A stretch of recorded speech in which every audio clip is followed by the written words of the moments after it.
गोरखपुर नामक एक गांव में किशोर चंद नामक एक ब्राह्मण अपनी बीवी सुधा के साथ रहता है।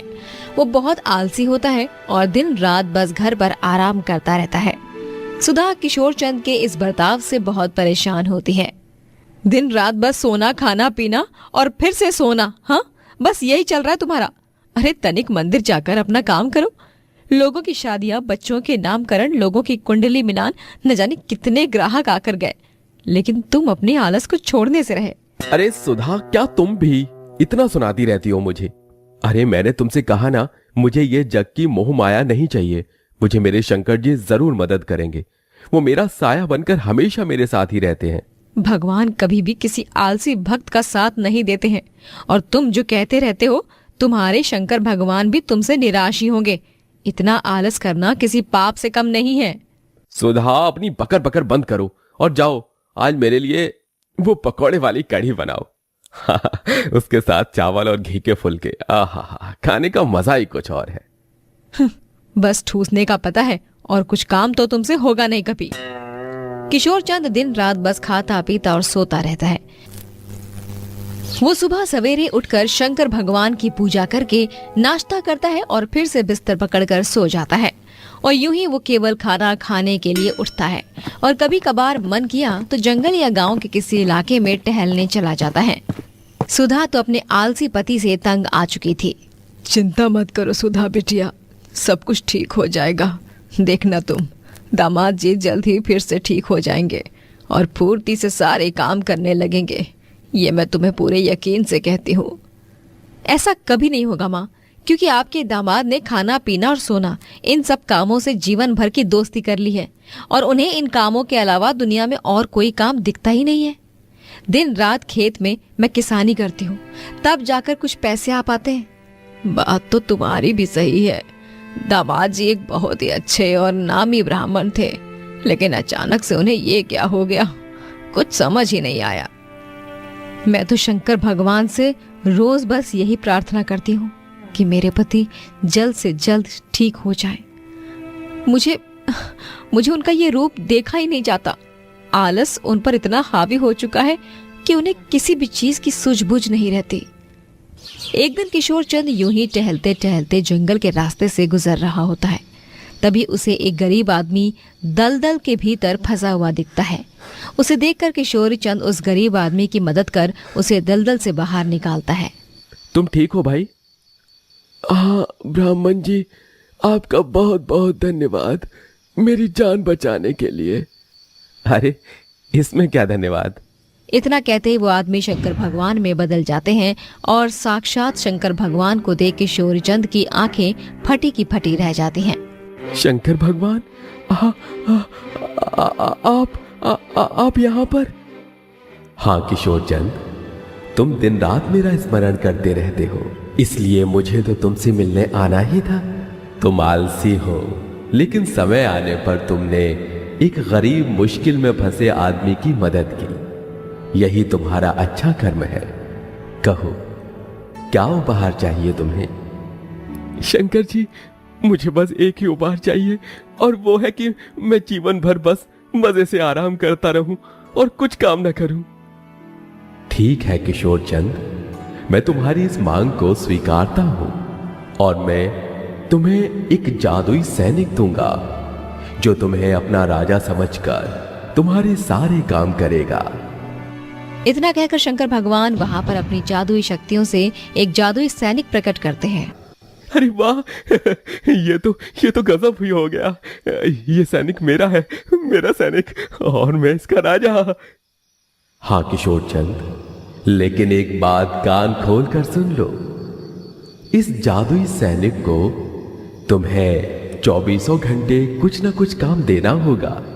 अगर तुमने इसे खाली छोड़ दिया तब ये तुम्हें मारने आएगा। ऐसा कुछ होगा ही नहीं शंकर जी, क्योंकि मैं इस सैनिक से दुनिया भर के सारे काम करवाऊंगा, और इसे कभी खाली नहीं छोड़ूंगा। ठीक है किशोर चंद, अब मैं विदा लेता हूं। खुश रहो। तथास्तु। जय हो भोलेनाथ की, जय हो भोलेनाथ की। शंकर भगवान इतना कहकर अदृश्य हो जाते हैं। उसके बाद किशोर चंद उस जादुई सैनिक को अपने घर ले जाता है और तब वहां पर सुधा और उसकी माँ भी मौजूद होते हैं। वो दोनों किशोर चंद और उस जादुई सैनिक को देख हैरान रह जाते हैं। किशोर चंद सुधा और उसकी माँ को सब कुछ बता देता है। क्या? इसका मतलब तुम जो जो काम इस जादुई सैनिक से कहोगे वो काम वो करेगा? हाँ सुधा, ओ मेरे जादुई सैनिक, जाकर मेरे लिए खेत से गन्ने तोड़ कर ला। ठीक है राजा जी। ऐसा कहकर सैनिक वहां से चला जाता है और वो 1 मिनट के अंदर किशोर चंद के लिए ढेर सारे गन्ने तोड़कर लाता है।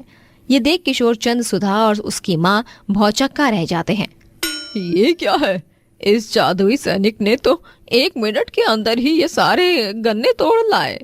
क्योंकि मैं अपने राजा जी का जादुई सैनिक हूँ। बहुत खूब मेरे जादुई सैनिक, यूं ही मेरे सारे काम एक झटके में कर दिया करो। जी राजा जी। चलिए अब जल्दी से मुझे मेरा अगला काम बता दो। मुझे बगल वाले गांव में से रमेश समोसे वाले के समोसे ले आओ। बहुत मन कर रहा है मुझे उनके समोसे खाने का। ठीक है राजा जी। सैनिक फिर से 1 मिनट के अंदर किशोर चंद को बगल वाले गांव से समोसे लाकर देता है और इसी तरह सैनिक किशोर चंद के सारे कामों को चुटकी में कर देता है, जिससे अब किशोर चंद अपने जादुई सैनिक से पूरी तरह परेशान हो जाता है। दिन रात उसे बस सैनिक को आदेश देना पड़ता है। रात में वो थक जाता है और इस कारण सैनिक के पास कुछ काम ना होने के कारण वो किशोर चंद को लाठी से मारने लगता है। मत मारो, अरे मत मारो, मुझे मत मारो। ये लो राजा जी, मुझे काम दो वरना मैं आपको यूं ही मारता रहूंगा। हे भगवान, छोड़ दो मेरे पति को, दुष्ट सैनिक। सैनिक किशोर चंद को खूब मारता है।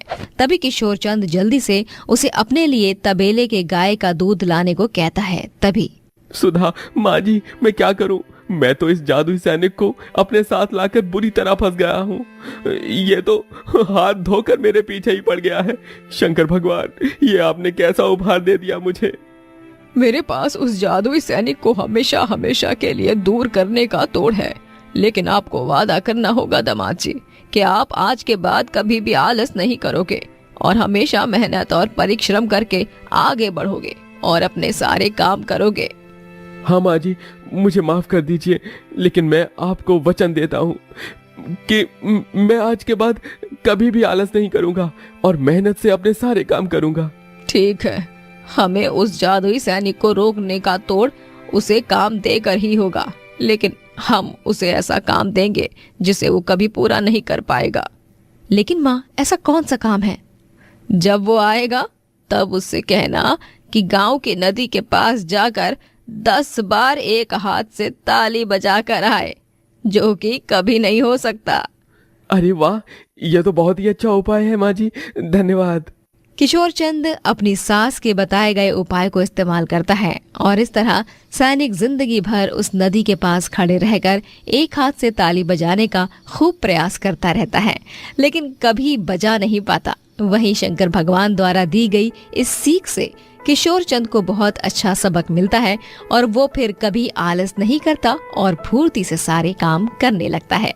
स्वाति और मोनिका दोनों देवरानी जेठानी होती हैं, लेकिन दोनों हमेशा अपनी सास वंदना पर हुकूमत चलाती रहती हैं और सास की कोई भी बात नहीं मानती हैं। अरे मेरी प्यारी बहुओं, आज मुझे ना जलेबियाँ खाने का मन कर रहा है, क्या तुम मुझे बनाकर दे सकती हो? ओह माँ जी, आपने क्या हमें जलेबी बाई समझ रखा है? और नहीं तो क्या। अरे आपने बेटे के पैसे लीजिए और जाकर खाकर आइए बाहर से ही। हम दोनों क्या आपकी नौकरानियां नहीं हैं जो हर बार आपके हुक्म को अपने सर आंखों पर रखें? अरे पर लेकिन बहुओं सुनो तो।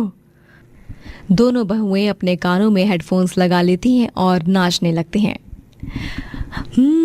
हमें तो लूट लिया मिलके इश्क वालों ने, बहुत ही तंग किया अब तक इन ख्यालों ने, नशा चढ़ा जो शरीफी का उतार फेंका है, बेशरम रंग कहाँ देखा दुनिया वालों ने। तुम दोनों बेशरम औरतों को और आ ही क्या सकता है इस काम के अलावा? न जाने क्या देखकर मेरे 2 मूर्ख बेटों ने इन 2 मूर्ख कलमुहियों से शादी की।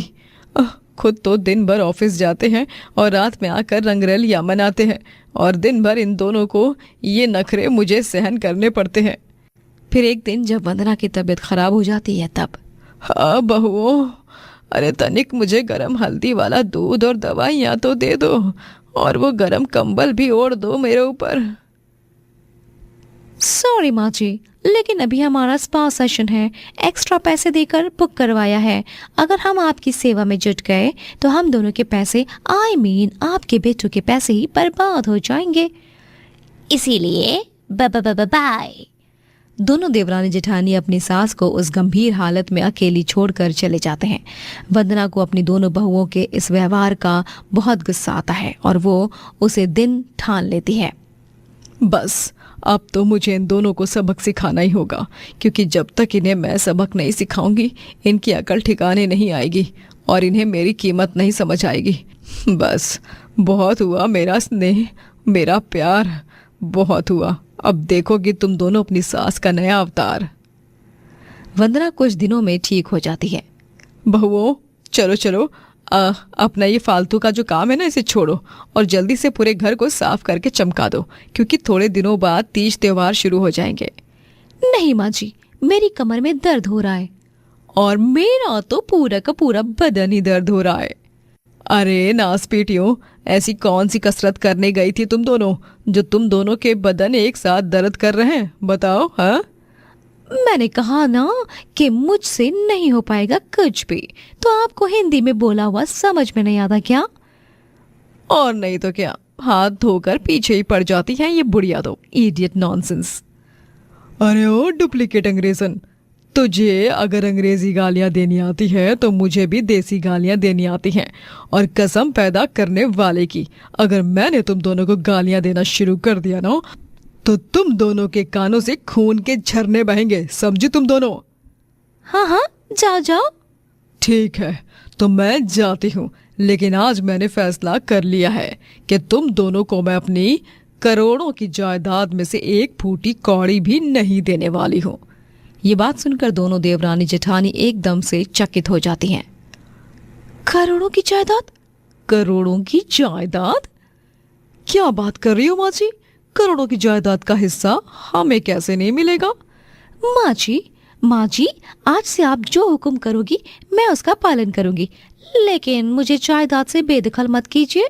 मैं तो आपकी बड़ी बहू हूँ ना, सबसे ज्यादा हक तो मुझे ही मिलना चाहिए। इस स्वाति को मारिए गोली। और डाइन कहेंगे, तू ही मर जा कहीं चुल्लू पर पानी में डूब कर। माँ जी, मैं आपको सच्चे दिल से वचन देती हूँ कि आज से मैं आपके सारे काम करूंगी, और वो भी बिना किसी नाटक नखरे के। Promise, pinky promise. ठीक है, मैं देखूंगी कि कौन जीतेगा इस जंग में, देवरानी या जेठानी।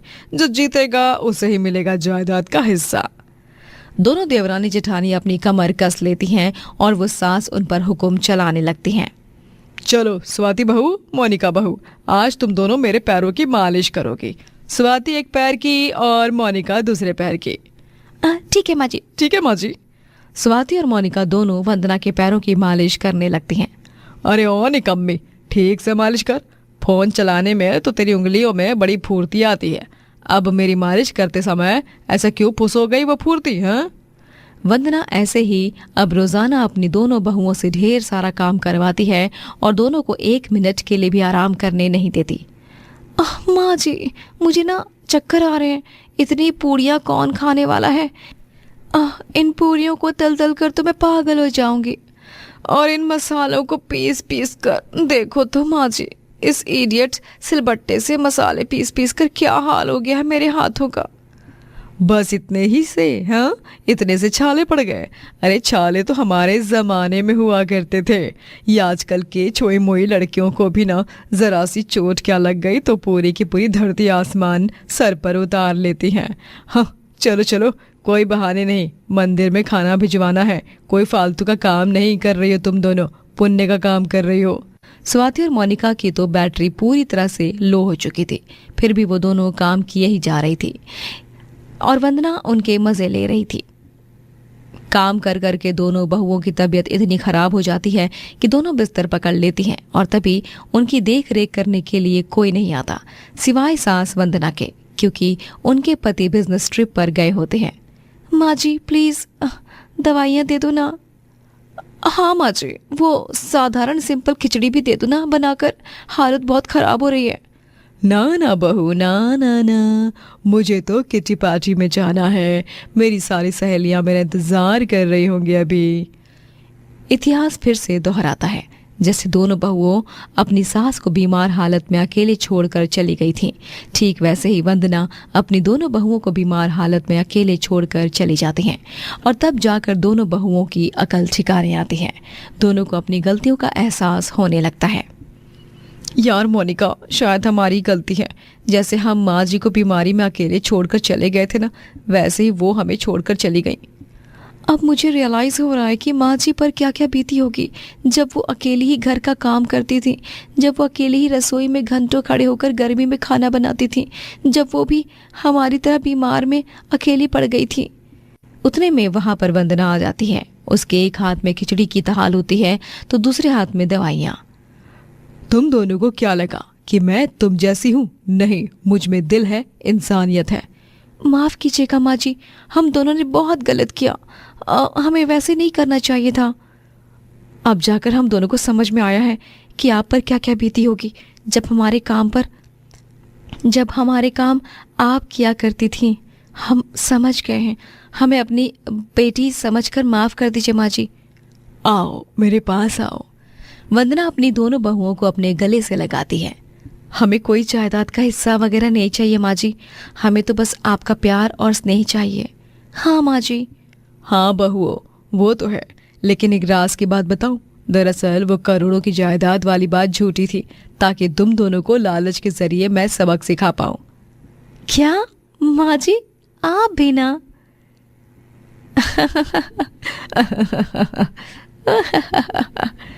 इस तरह देवरानी जेठानी अपनी सास संग खुशी खुशी रहने लगती हैं। रौनकपुर कहकर एक गांव में गरीब सुधा अपने अपाहिज पति विश्वनाथ और छोटे बेटे चिंटू के साथ रहती है। वो एक अमीर घराने में काम करने जाती है। उस अमीर आदमी का नाम राजेंद्र होता है। राजेंद्र अपनी बीवी मीनाक्षी और छोटे बेटे कृष के साथ रहता है। उनका खाद का व्यापार होता है। ओ सुधा रानी, यहाँ आराम फरमाने आती हो या काम करने? आंगन में ही धूप सेकती रहोगी तो हो गए सारे काम जल्दी से। नहीं मेम साहब, मैं तो बस पौधों को पानी डाल रही थी। वो माली आज छुट्टी पर है ना। हाँ जानती हूँ, लेकिन सारे काम जल्दी जल्दी करो। बहुत धीरे धीरे काम करती हो तुम। ऐसा ही रहा तो मैं तुम्हारी तनख्वाह में से पैसे ही काट दूंगी, समझी तू? नहीं मेम साहब, मैं सारे काम करूंगी ठीक से, आप चिंता मत कीजिए। बस वो पिछले हफ्ते से तबीयत थोड़ी ठीक नहीं है, इसीलिए मैं धीरे धीरे काम कर रही हूँ। हाँ, वो सब मुझे नहीं पता। मैं तुम्हारे बहाने सुनने के लिए नहीं बैठी हूँ यहाँ पर। हाँ, आधे घंटे बाद मेरे कमरे में मेरा खाना भिजवा देना। जी ठीक है मेम साहब। मीनाक्षी और राजेंद्र घर के गरीब नौकरों के साथ बड़ी सख्ती से पेश आते रहते हैं। ऐसे ही कुछ दिनों बाद जब गणेश उत्सव का पावन पर्व आने वाला होता है, तभी जी इस बार तो हम पूरे घर को एकदम आलीशान तरह से सजाएंगे। देखने वाला देखते ही रह जाएगा, और मूर्ति भी एकदम सुंदर और महंगी लाएंगे। हाँ मीनाक्षी, मेहमानों को लगना भी तो चाहिए कि हम कितने अमीर हैं। तुम चिंता मत करो, मैं खर्चे में कोई कमी नहीं करूंगा। हम बहुत राजसी तरीके से मनाएंगे इस बार का गणेशोत्सव। तभी वहां सफाई कर रही सुधा राजेंद्र और मीनाक्षी से कहती है, साहब, मेम साहब, मुझे भी अपने घर पर गणेश जी की स्थापना करनी है। मुझे थोड़े पैसों की ज़रूरत थी। क्या आप मुझे कुछ पैसे दे सकते हो? उन्हें आप तनख्वाह में काट लेना। चिंटू बहुत जिद करेगा और मेरा भी मन है बहुत गणेश जी को घर पर लाने का। नहीं, हम तुम्हें तनख्वाह की तारीख से पहले 1 रुपए नहीं देंगे। हाँ, जाओ जाकर काम करो, कुछ नहीं मिलने वाला तुम्हें। साहब, मेम साहब, ऐसा मत कहिए। गणेश उत्सव है, जैसे आप अपने घर में गणेश जी की स्थापना करोगे, ठीक उसी तरह मुझे भी करनी है। बस पैसे हाथ में नहीं है इस बार थोड़ा। तो अब हम क्या करें? हमें कुछ नहीं पता, हम तुम्हारी कोई मदद नहीं कर सकते। लेकिन मेम साहब। लेकिन वेकिन कुछ नहीं, अब ज्यादा दिमाग मत खाओ मेरा और निकलो यहाँ से, चलो यहाँ से, फालतू का दिमाग खाती रहती है बेवकूफ कहीं की। मीनाक्षी और राजेंद्र दोनों ही सुधा को पैसों की मदद करने से इनकार कर देते हैं। घर जाकर जब सुधा का बेटा चिंटू उससे पूछता है, मामा हम इस बार गणेश जी की स्थापना करेंगे ना घर पर? आपने पिछले साल मुझसे वादा किया था, अब आप अपना वादा निभाना होगा आपको। हाँ, मुझे भी गणेश उत्सव मनाना है, खीर और मोदक खाना है। हम एकदम धूमधाम से मनाएंगे गणेश उत्सव। हाँ, मुझे माफ कर देना बेटा, हम इस बार गणेश उत्सव इतनी धूमधाम से नहीं मना पाएंगे जैसे तू चाहता है। ये सुनकर चिंटू बहुत निराश हो जाता है। अगले दिन जब सुधा राजेंद्र और मीनाक्षी के बंगले की छत पर सफाई कर रही होती है, तभी वो देखती है कि उनका बेटा क्रिश छत पर खेलते खेलते गिरने वाला होता है। क्रिश! क्रिश!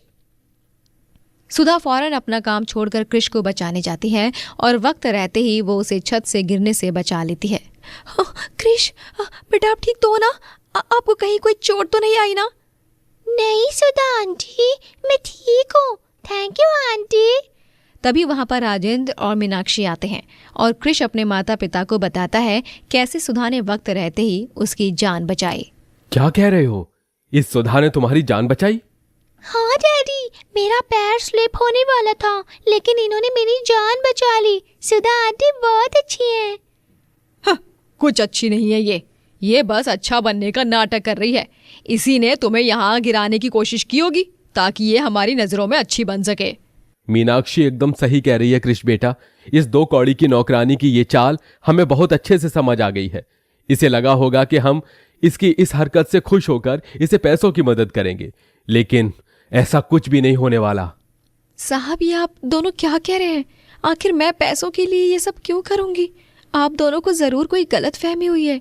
मेरे दिल में कोई खोट नहीं है, ना ही पैसों का लालच।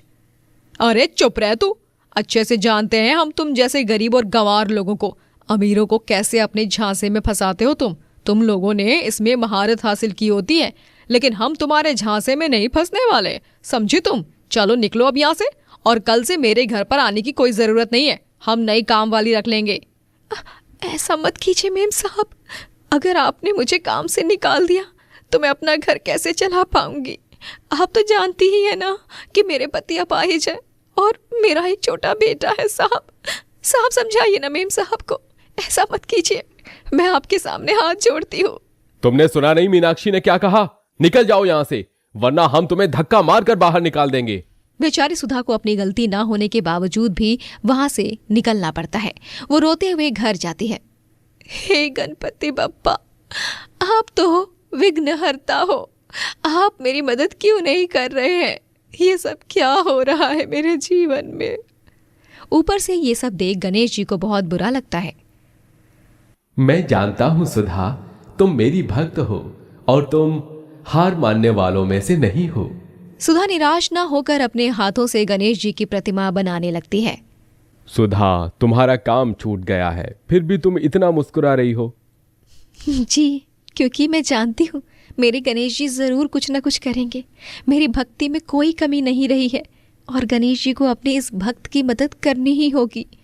सुधा को अपने गणेश जी पर पूरा भरोसा था। वो साधारण रूप से ही सही, लेकिन घर में फूलों की सजावट करके गणेश जी की स्थापना करती है और थोड़ी सी खीर और मोदक बनाती है। माफ करना चिंटू, राशन ना होने के कारण मैंने सिर्फ ये 1 कटोरी खीर और 2 मोदक ही बनाए हैं। कोई नहीं, कोई बात नहीं माँ, आज गणेश जी का दिन है, आप ही उन्हें भोग लगा दीजिए, उनका पेट भरने से मेरा भी भर जाएगा। मेरा बच्चा। कितना समझदार हो गया है तू बेटा। गणेश जी तुझे बहुत सारी खुशियां और सफलता दे, यही मेरी कामना है। धन्यवाद पापा, मेरी तो बस यही कामना है कि आप जल्द से जल्द ठीक हो जाओ। तभी उनके द्वार पर एक भिखारी आता है और वो खीर और एक मोदक मांगता है। आज गणपति बप्पा का दिन है, मुझे भी उनका प्रसाद दे दे। 2 चम्मच खीर और 1 मोदक मिल जाता तो मेरा मन तृप्त हो जाता बेटी। खीर और मोदक दोनों भी थोड़े ही हैं, कोई बात नहीं, आइए ना काका, अंदर आइए, थोड़ी खीर और 1 मोदक है, खाइए। सुधा उस भिखारी को घर में बुलाकर उसे खीर और मोदक देती है, जिसे खाने के बाद वो भिखारी गणेश जी में परिवर्तित हो जाता है। ये देख तीनों के होश उड़ जाते हैं और तीनों गणेश जी को प्रणाम करते हैं।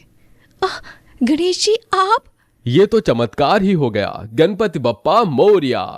गणपति बप्पा मोरया, गणपति बप्पा मोरया। मेरी भक्त पीड़ा में होकर भी उसने मेरी स्थापना की, मुझे खीर और मोदक का भोग चढ़ाया। सच में मैं तुम्हारी भक्ति से बहुत प्रसन्न हुआ हूं सुधा। धन्यवाद गणेश जी। ये लो, ये तुम्हारे लिए। गणेश जी के इतना कहने से अचानक सुधा का कच्चा मकान एक आलीशान महल में बदल जाता है और साथ ही विश्वनाथ भी ठीक हो जाता है। ये परिवर्तन देख सभी चकित हो जाते हैं। धन्यवाद गणेश जी, आपका बहुत बहुत धन्यवाद। धन्यवाद गणेश जी, आपका बहुत बहुत धन्यवाद। धन्यवाद गणेश जी, आपका बहुत बहुत धन्यवाद। अब तुम्हें किसी भी चीज की परेशानी नहीं होगी। अब मैं चलता हूँ।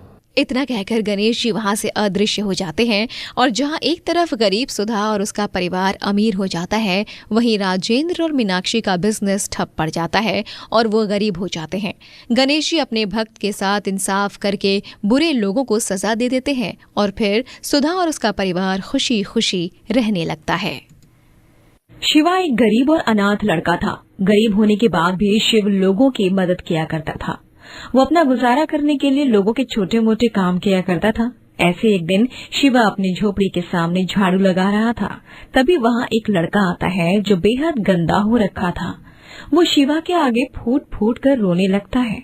उसको रोता देख शिवा उसके पास जाता है और उससे रोने की वजह पूछता है। क्या हुआ भाई, तुम इस तरह रो क्यों रहे हो? कोई बात है क्या? क्या बताऊं भैया, मैं यहाँ नया हूँ, लेकिन यहाँ आते ही कुछ लोगों ने मुझे मेरा बैग छीन लिया, पैसे छीन लिए और मुझे बहुत मारा। अब मुझे समझ नहीं आ रहा मैं बिना पैसे के अपने घर कैसे जाऊंगा। उस लड़के की बात सुनकर शिव उसके आंसुओं को पोंछता है और बोलता है। भाई तुम चिंता मत करो, तुम अपने घर जरूर जाओगे। मेरे पास कुछ पैसे रखे हुए हैं, मैं वो पैसे तुम्हें दे देता हूँ। तुम उन पैसों से अपने घर चले जाना। लेकिन मैं ऐसे तुम्हारे पैसे नहीं ले सकता, तुम्हें भी तो उसकी जरूरत होगी ना। जरूरत तो हर इंसान को किसी न किसी की होती ही है। इंसान की जरूरत है, आज तक खत्म नहीं हुई है। पर कोई बात नहीं, मदद करने से इंसान को जो सुकून और खुशी मिलती है वो शायद किसी भी चीज में नहीं है। तुम यहीं रुको, मैं अभी आता हूँ। इतना बोलकर शिवा अपने घर के अंदर जाता है और अपने घर से पैसे लाकर उस लड़के के हाथ में थमा देता है। वो पैसे लिए लड़का वहाँ से जाने लगता है और जाते जाते वो मुस्कुराते हुए अपने मन में बोलता है। लोगों की बातें सच थी, ये मूर्ख इंसान सच में मूर्ख है। इसको तो इंसानों की परख ही नहीं है, बेवकूफ कहीं का। इसको तो बेवकूफ बनाना चुटकियों का खेल है। वो लड़का मुस्कुराते हुए वहाँ से चला जाता है तो वहीं बेचारा शिवा अपने घर में जाता है और खाने के बर्तन को देखने लगता है कि खाने का बर्तन पूरी तरह से खाली पड़ा हुआ था। ये देख वो शिव जी की मूर्ति के पास जाता है और हाथ जोड़कर बोलता है। हे प्रभु, आज मेरे घर में खाने को अन्न का दाना तक नहीं है, लेकिन मैं हार नहीं मानूंगा। मैं भले ही भूखा सो जाऊंगा, लेकिन मुझे खुशी इस बात की है कि मैंने किसी की मदद की। इतना बोलकर शिवा सो जाता है, लेकिन शिवा की दयालुता कैलाश पर्वत पर बैठे शिव जी और नंदी देख रहे थे। शिवा का ये रूप देख नंदी शिव जी से बोलते हैं। हे प्रभु, ये मनुष्य कितना भोला है, साथ ही ये आपका परम भक्त भी है।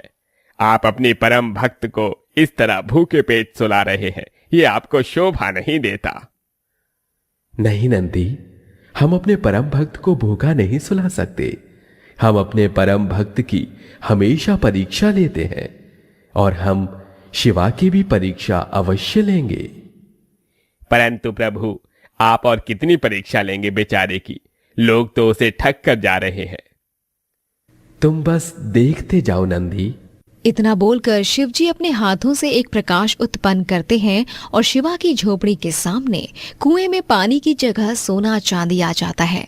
सुबह जब शिवा सोकर उठता है तो वो देखता है कि कुएं में पानी की जगह सोना चांदी है।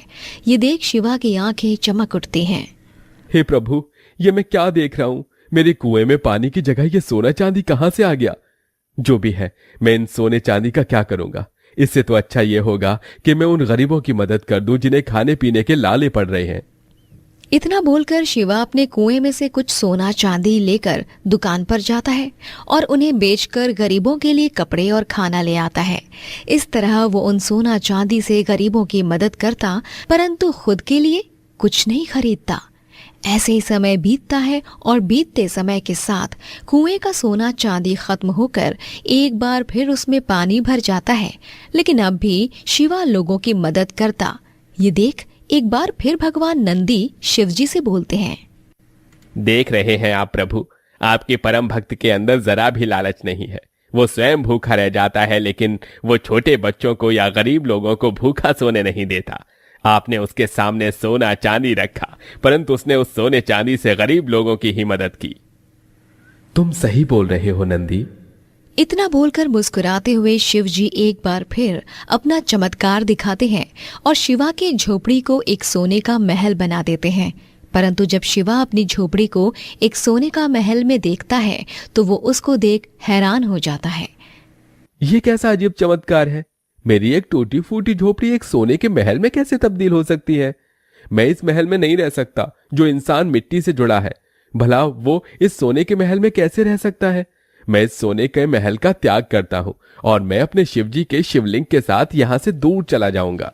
इतना बोलकर शिवा अपने सोने के महल में जाता है और शिव जी की मूर्ति लिए वहां से जाने लगता है। पर तभी उसकी आंखों के सामने एक चमचमाती रोशनी आती है और उस रोशनी में से निकलते हैं शिव जी। मैं मान गया शिवा, तुम मेरे परम भक्त हो। तुम्हारे अंदर कोई लालच नहीं है। मैं तुम्हारी एक छोटी सी परीक्षा ले रहा था और तुम उस परीक्षा में पास हुए। बताओ तुम्हें क्या चाहिए? प्रभु, मुझे कुछ नहीं चाहिए। अगर आप मुझे कुछ देना चाहते हैं तो आप मुझे हमेशा के लिए अपना आशीर्वाद दे दीजिए। आप अपना हाथ मेरे सिर पर रख दीजिए और मुझे यह वरदान दीजिए कि मैं इसी तरह गरीब लोगों की मदद करूं, ताकि उन गरीबों को किसी चीज की दिक्कत ना हो। आप मुझ पर अपना आशीर्वाद यूं ही बरकरार रखना। मैं आपकी शरण में रहकर हर उस इंसान की मदद करना चाहता हूं जो इंसान खुद को बेसहारा और लाचार समझता है। शिवा की बात सुनकर शिव जी के चेहरे पर एक मुस्कान आ जाती है और वो अपने हाथों से रोशनी निकालकर शिवा को आशीर्वाद देते हुए कहते हैं, तथास्तु पुत्र, परंतु ये जो महल है ये हमने तुम्हें एक छोटा सा उपहार दिया है, तुम इसे स्वीकार करो। प्रभु, ये तो सब मोह माया है। मुझे कुछ नहीं चाहिए सिवाय आपकी शरण के। मैं सोने चांदी का क्या करूंगा? वही जो तुम अब तक करते आए हो, लोगों की मदद। तुम इस भेंट को स्वीकार करो और मैं तुम्हें वरदान देता हूं कि आने वाले समय में यह महल कोई मामूली महल नहीं बल्कि जाना माना सिद्ध मंदिर कहलाएगा और इस मंदिर के पुजारी तुम और तुम्हारे वंशज रहेंगे। तथास्तु।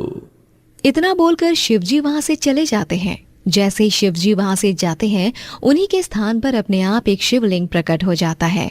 ये देख शिवा के चेहरे पर एक लंबी सी मुस्कान आ जाती है और वो उस महल को अपना लेता है और उस महल को ही अपनी किस्मत समझ उसमें रहने लगता है।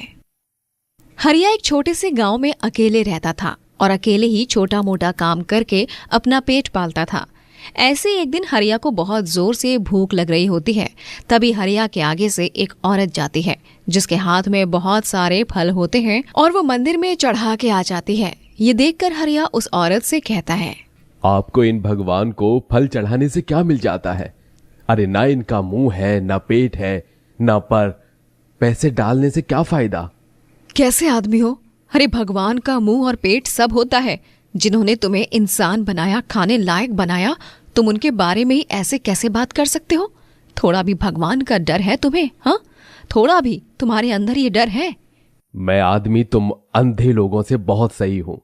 अरे इन मूर्तियों की पूजा करते हो तुम, इनकी पूजा करने से क्या हो जाएगा? भगवान इस पापी को माफ कर देना। पता नहीं क्या बोले जा रहा है ये। इन पाखंडी से क्या माफी मांगना? आप लोग ही कहते हो ना कि हम सब इनके ही बच्चे हैं, तो कोई माँ बाप अपने बच्चों की आंखों में आंसू नहीं देख सकता है। आपने बच्चों को रुलाकर पता नहीं कौन सी खुशी मिलती है। राम राम, अगर इस इंसान से थोड़ी देर और बात की ना तो पक्का भगवान का प्रकोप मुझे ही ले डूबेगा। बस यही प्रार्थना करूंगी कि भगवान थोड़ी सद्बुद्धि दे। वो औरत इतना कहकर चली जाती है, लेकिन हरिया की सोच अब भी वही थी। हरिया भगवान में बिल्कुल भी विश्वास नहीं करता था और जो लोग भगवान को मानते उनको भी हरिया समझाने लगता था। और बस इसीलिए गांव के लोगों को हरिया बिल्कुल भी पसंद नहीं था और लोग उसे दूर रहना ही पसंद करते थे। ऐसे ही एक दिन गांव के मुखिया के घर में हवन हो रहा होता है और हवन के धुआं हरिया की आंख में चला जाता है और वो गुस्से में तुरंत पानी लाता है और हवन कुंड में डाल देता है, जिसके बाद मुखिया को बहुत गुस्सा आता है और वो कहते हैं, हरिया ये क्या है? तुझे पता नहीं है क्या कि यहाँ हवन हो रहा है और तूने हवन कुंड में पानी डालकर इतना बड़ा अपशगुन कर दिया? अरे ये पता नहीं क्या जला दिया, इसका धुआं मेरी आंखों में जा रहा था और मेरी आंखों में जलन हो रही थी तो मैंने पानी डाल दिया। और जिन्हें कुछ पता ही नहीं होता है उन्हें अपशगुन का क्या ही पता होगा। ये कोई आग नहीं है बल्कि हवन की आग है और हम लोग यहाँ हवन करवा रहे थे। सब लोग यहाँ हाथ जोड़कर खड़े हैं, पूजा पाठ कर रहे हैं। तुम्हें अकल भी है कि तुमने क्या किया है? अगर राम जी रूठ गए तो हमें इसका बहुत बड़ा नुकसान झेलना पड़ेगा। कौन सा भगवान? आप लोग किस भगवान की बात कर रहे हो? किसी ने आज तक देखा भी है या बस ऐसे ही पत्थर की पूजा करते रहते हो? ये मेरा खून क्यों जला रहा है? अरे ये कोई पत्थर नहीं है, राम भगवान है। ये अपनी पत्नी को लंका से लाए थे। इनके बारे में जो कुछ भी बोलना जरा सोच समझ के बोलना। और भगवान से तुम्हारी इतनी क्या दुश्मनी है जो तुम हर वक्त बस भगवान को ही कोसते रहते हो? दुश्मनी क्यों ना हो? अरे मैं जो छोटा था तभी मेरे माँ बाप बहन सब मर गए। पता नहीं क्या दुश्मनी थी भगवान को मुझसे। अरे जब मेरे पूरे परिवार को ही उठा लिया तो मुझे क्यों इस दुनिया में छोड़ा? मुझे भी उठा ही लेता ना। अगर तुम्हारा परिवार कम उम्र में चला गया तो तुम उसका दोष भगवान को क्यों दोष दे रहे हो? जो कुछ भी हुआ उसका हमें भी बहुत अफसोस है, लेकिन उसमें भगवान का कोई हाथ नहीं है। देखा, यही परेशानी है आप लोगों की। भगवान को दोष मत दो और फिर ये भी देखते हो कि जो हुआ वो सब भगवान की ही मर्जी है। हम क्या कर सकते हैं? बेटा ये सच है कि जो होता है वो भगवान ही करते हैं, लेकिन ये भी सच है कि भगवान हमारे भले के लिए ही करते हैं सब कुछ। आप और आपका भगवान, ना आपकी इन दो मुखी बातों का कोई अस्तित्व है और ना ही आपके भगवान का कोई अस्तित्व है। बस हरिया, अब तक हम गांव वाले इसलिए ही चुप थे क्योंकि हमें लगा कि तुम्हारी कोई परिवार नहीं है, इसलिए तुम्हें इतना ना कहा जाए। लेकिन तुम भगवान के बारे में उतना ही उल्टा बोल रहे हो। मुझे अपने मुंह से कही हुई एक भी बात का जरा भी अफसोस नहीं है और ना ही माफी मांगूंगा। अरे जिन पर कोई विश्वास नहीं है, जिनका कोई अस्तित्व नहीं है, उनकी आप पूजा करते? अरे आप लोगों को खुद सोचना चाहिए कि क्या सही है और क्या गलत। हरिया भगवान के खिलाफ बहुत कुछ बोलता है। वहां खड़े सभी लोग आग बबूला हो जाते हैं और उसे गुस्से में गांव से बाहर निकाल देते हैं। कुछ दिनों बाद हरिया को बहुत जोर से खांसी हो रही होती है और उसकी कुटिया में एक गिलास पानी तक नहीं था। हे भगवान, ये भगवान है। मैं यहाँ बीमार हूँ, मेरे ना कोई आगे है ना कोई पीछे, और भगवान को मुझ पर तरस भी नहीं आया, गांव से निकलवा दिया। हरिया की तबीयत खराब होती जा रही थी, लेकिन अब भी वो कुछ भी भगवान के लिए अच्छा नहीं कह रहा था। बस हर वक्त भगवान को ही कोस रहा था। दिन निकल रहे थे और हरिया की तबीयत बिगड़ती जा रही थी। एक बार हरिया बुरी तरह बीमार चारपाई पर पड़ा होता है। तभी एक आदमी आता है और हरिया के मुंह में पानी डालते हुए कहता है, भाई उठो, देखो मैं आ गया। तुम मेरी बहुत शिकायत लगाते थे ना, देखो मैं यहाँ तुम्हारी ही मदद के लिए आया हूँ। हरिया को होश आता है तो वो आदमी हरिया को खाना खिलाने लगता है। तो हरिया कहता है, आप कौन? मैंने आपको पहले कभी इस गांव में नहीं देखा। आप कहीं बाहर से आए हो? हाँ, मैं बाहर से आया हूँ, लेकिन बस तुम्हारे बुलाने पर। और तुम तो अकेले थे ना, तो मैं अपने मित्र को अकेले कैसे छोड़ सकता हूँ, इसलिए मुझे तो आना ही था। मित्र? लेकिन मेरा तो कोई मित्र नहीं है। मुझे तो जानते ही बहुत कम लोग हैं। जो जानते हैं वो तो मुझसे बात भी नहीं करते। फिर तुम कहां से मेरे मित्र बनकर आ गई? जहां तक मैं जानता हूं, मैंने तो तुम्हें पहले कभी नहीं देखा है। मित्र, तुम बातें बहुत करते हो। तुम्हारा स्वास्थ्य ठीक नहीं है ना?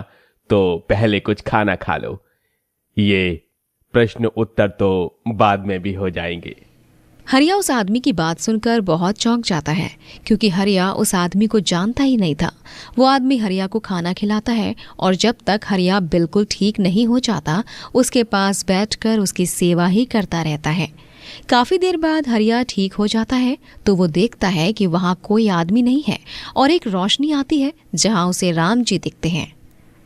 पुत्र, तुम बहुत शिकायत करते थे ना कि तुम्हारा कोई नहीं है, लेकिन धरती पर तो ऐसा कोई मनुष्य ही नहीं है जिसका कोई नहीं है, क्योंकि भगवान तो हर किसी के साथ होते हैं।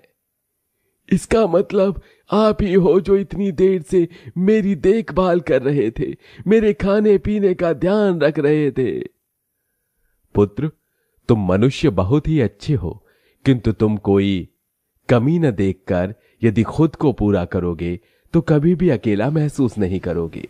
इतना कहकर राम जी गायब हो जाते हैं और फिर हरिया खुद से कहता है, मैं हमेशा खुद को अकेला कहता था, लेकिन भगवान खुद मेरे लिए आए। मुझसे ज्यादा भाग्यशाली तो कोई हो ही नहीं सकता है। हरिया एक नास्तिक से आस्तिक बन जाता है और खूब मेहनत करने लगता है, जिसके बाद हरिया की मेहनत रंग लाती है और वो बहुत ही अमीर बन जाता है। और फिर हरिया गांव में एक राम मंदिर भी बनवा देता है। रायगढ़ कहकर एक गांव होता है जिसमें एक बहुत ही प्राचीन शिव मंदिर होता है।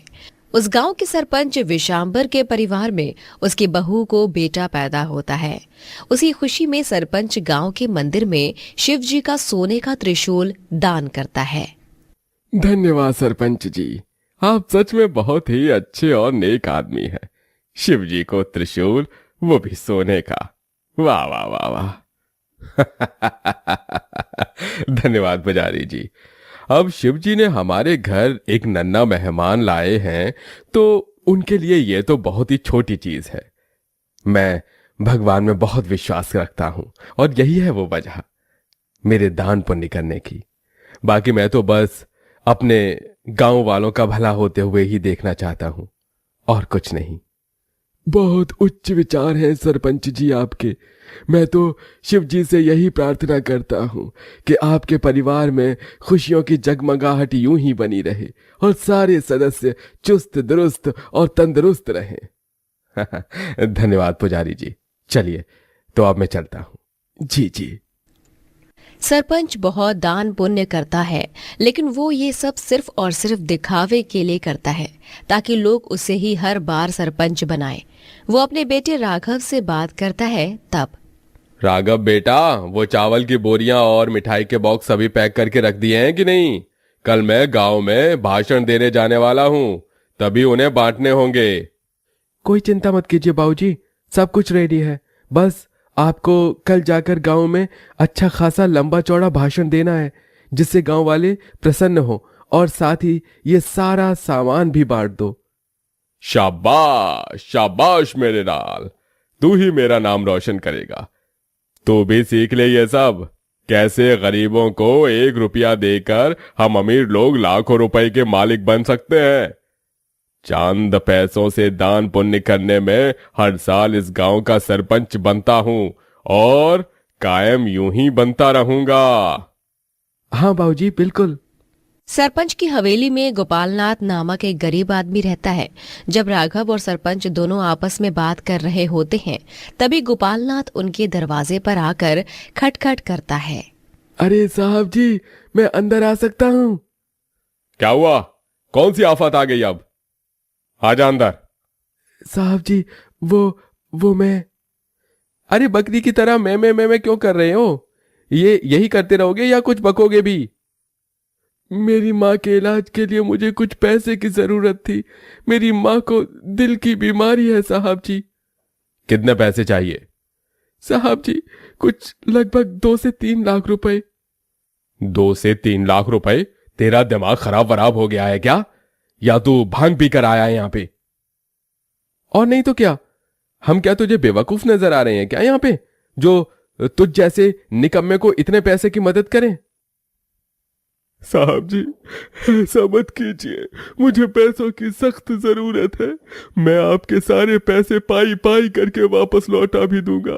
बस मेरी मदद कीजिए साहब जी, मेरी मदद कीजिए।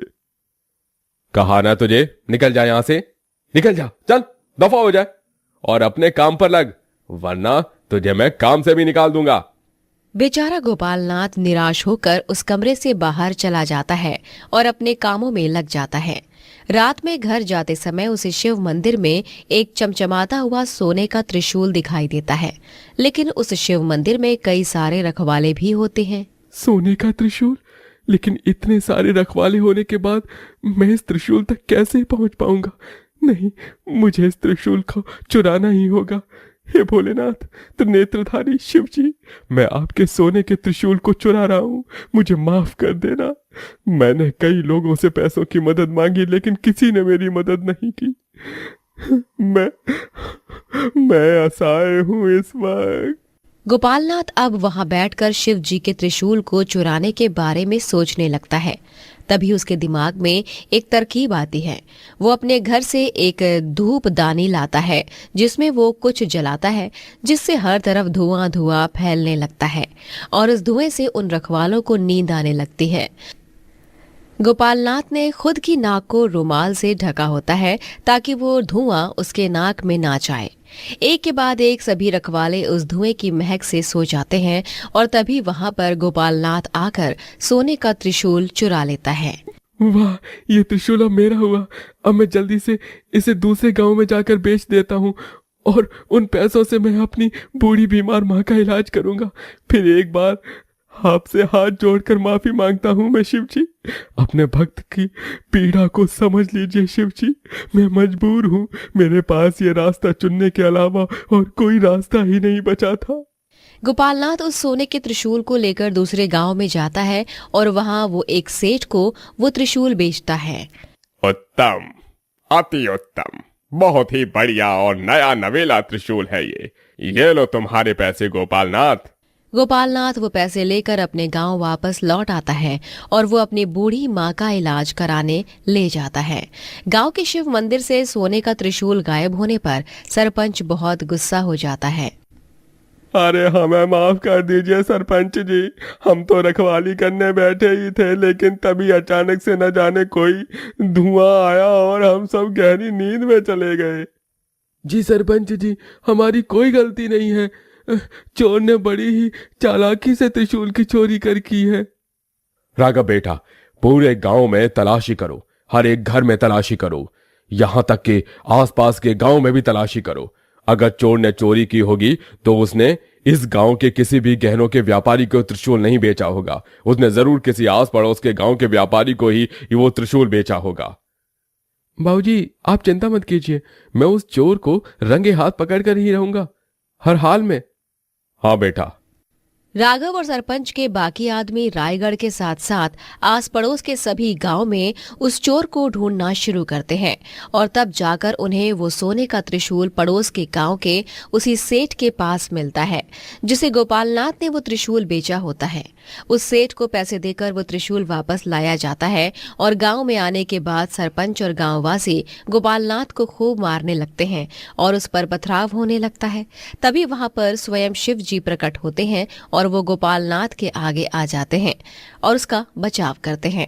सभी शिव जी को देख हैरान और चकित रह जाते हैं। शिव जी, कोई गोपालनाथ पर ना तो पथराव करेगा और ना ही उसे मारेगा। लेकिन शिव जी, इस गोपालनाथ ने चोरी की है, इसने कितना बड़ा पाप किया है आप जानते हैं। हाँ शिव जी, इसने आपके त्रिशूल की चोरी की है।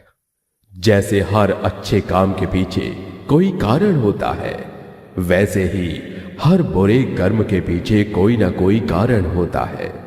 गोपालनाथ ने मेरे त्रिशूल की चोरी करके बहुत गलत किया है, वो मान्य है, लेकिन विशंभर, तुमने मुझे वो सोने का त्रिशूल दान करके क्या अच्छा किया, बताओगे मुझे? अरे शिव जी, आप ये कैसी बात कर रहे हैं? मैंने तो दान पुण्य करके अच्छा कर्म ही किया है। दिखावे वाला दान पुण्य? विशंभर, तुम जो कुछ भी करते आए हो सब कुछ दिखावा रहा है ताकि लोग तुम्हें हर चुनाव में सरपंच के तौर पर चुने। तुम्हारे मन में हमेशा से ही खोट रहा है, और जो व्यक्ति मन में खोट रखकर नेकी करता है उससे मैं कभी प्रसन्न नहीं होता। गलत कर्म की शुरुआत तुमसे हुई है विशंभर। अगर तुम अच्छे और ईमानदार होते तो तुम गोपाल नाथ को पैसों की मदद करते, लेकिन नहीं, गोपाल नाथ की मदद तुमने इसलिए नहीं की क्योंकि तब तुम्हारे सामने कोई नहीं था जिसके सामने तुम दिखावा कर सको। अगर तुम उसकी मदद करते तो वो मेरे मंदिर में आकर त्रिशूल चोरी ही नहीं करता। विशांबर और गोपालनाथ दोनों को अपनी गलतियां समझ आती हैं और दोनों शिव जी के चरणों में नतमस्तक होकर उनसे माफी मांगते हैं, जिसके बाद शिव जी उन्हें माफ करके वहां से अदृश्य हो जाते हैं। उस दिन के बाद से विशांबर दिखावा करना छोड़कर तहे दिल से गांव के हर गरीब की मदद करता है। वहीं गोपालनाथ भी ईमानदारी से काम करके शिव जी की पूजा अर्चना करने लगता है। सुबह सुबह बिरजू शिव जी के मंदिर में जल चढ़ाकर घर वापस आता है, जहां वो देखता है कि उसकी पत्नी चूल्हा तो जला रही है, पर चूल्हा चलने के बाद भी खाना नहीं बन रहा। राधा, ये क्या? तुम चूल्हा तो जला रही हो लेकिन खाने को कुछ बना क्यों नहीं रही? घर में खाने को खाना नहीं है, बनाने को सब्जी नहीं है। ये सब जानते हुए भी आप हमेशा की तरह शिव जी को जल चढ़ाने चले जाते हैं। सोचा भी है कि हमारा घर कैसे चलेगा, हम लोगों का पेट कैसे भरेगा। इतने दिनों से आप घर पर बैठे हुए हैं, पता नहीं हमारा क्या ही होगा। राधा, मैं सब जानता हूं, पर मैं भी क्या करूं? मैं भी तो हाथ पे हाथ धरे बैठा नहीं होना। तो मुझे थोड़ा सा समय दे दो, मैं शाम तक कोई जुगाड़ करता हूं। जुगाड़ से 1 दिन 2 दिन काम चल जाएगा, लेकिन हम कब तक जुगाड़ ही करते रहेंगे।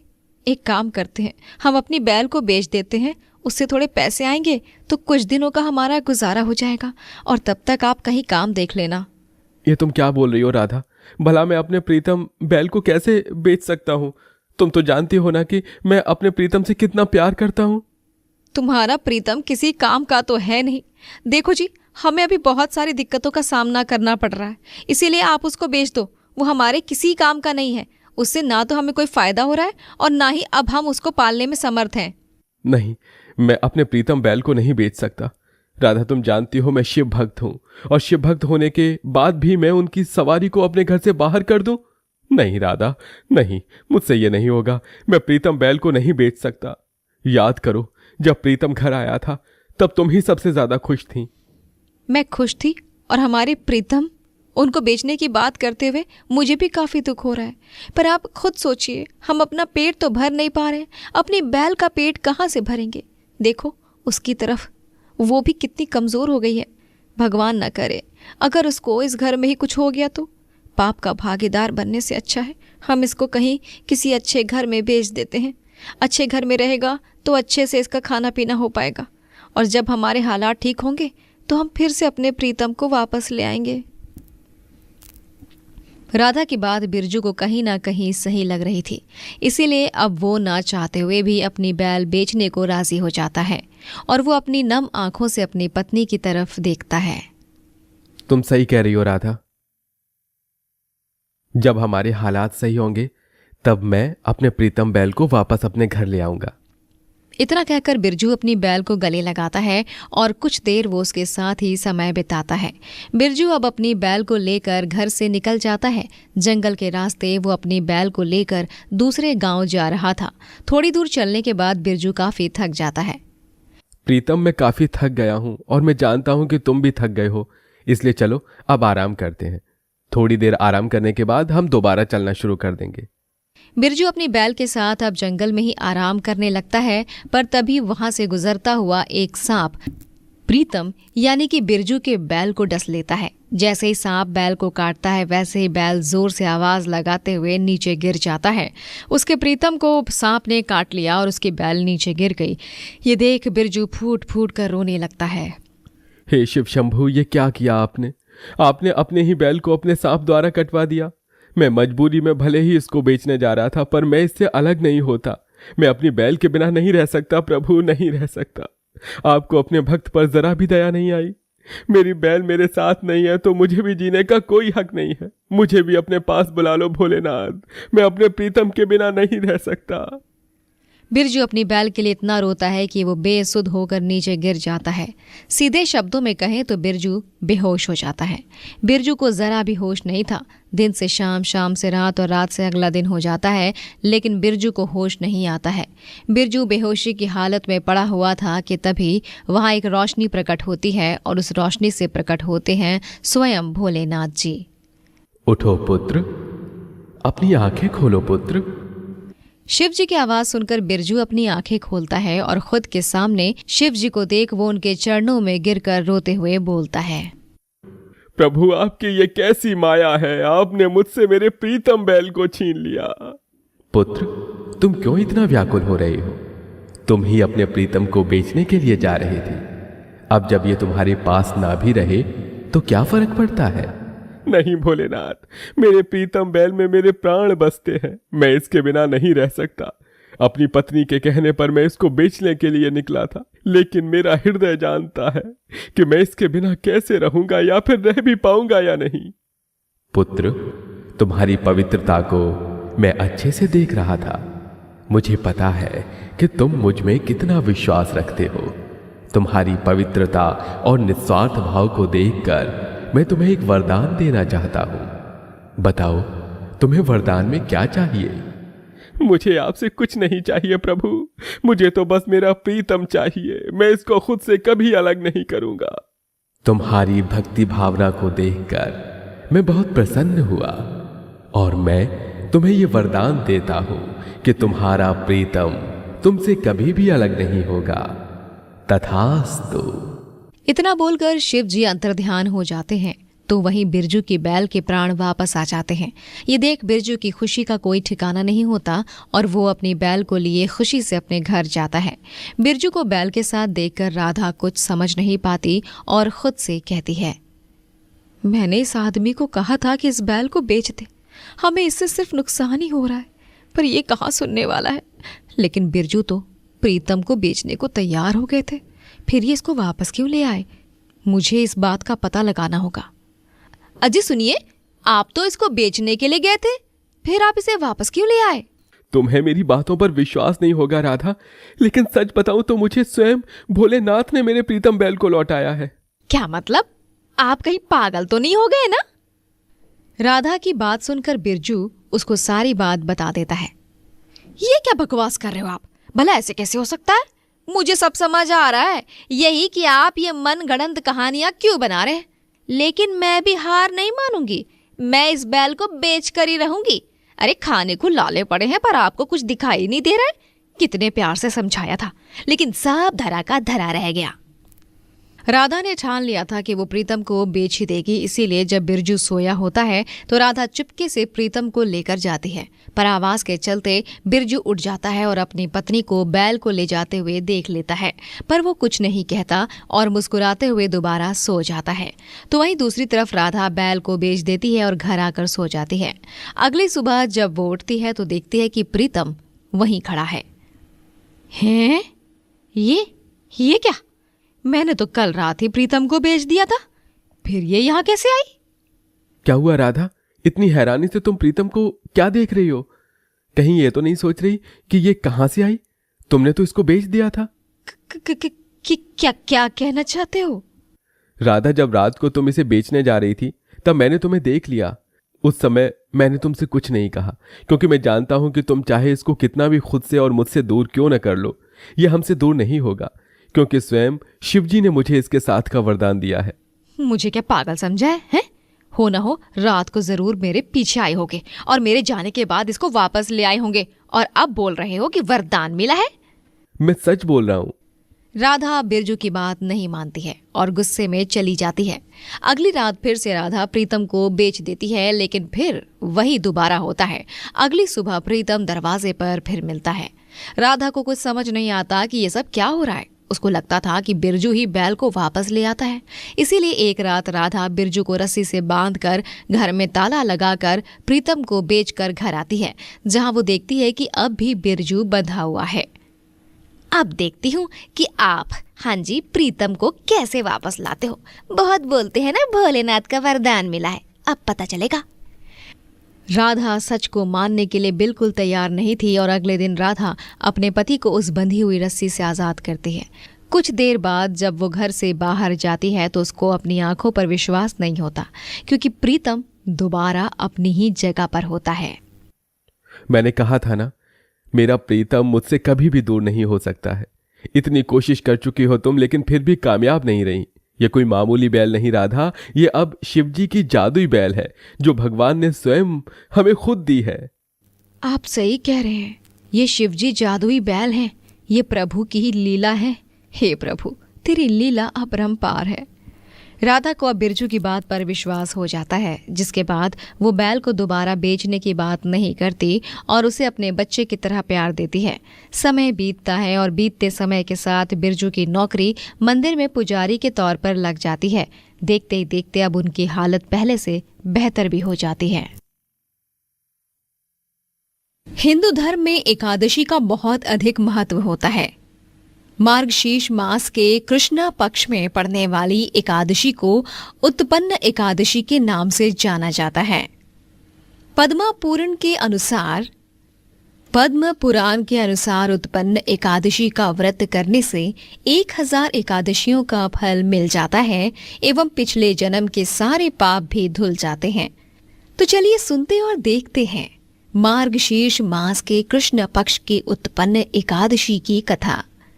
एक बार की बात है, युधिष्ठिर ने बांके बिहारी लाल भगवान श्री कृष्ण से ये कहा, हे भगवान, पुण्यमयी एकादशी कैसे उत्पन्न हुई? इस संसार में वो इतनी पवित्र, इतनी पावन कैसे मानी गई? और ये सभी देवी देवताओं के लिए इतनी प्रिय क्यों है? युधिष्ठिर, ये प्राचीन समय की बात है।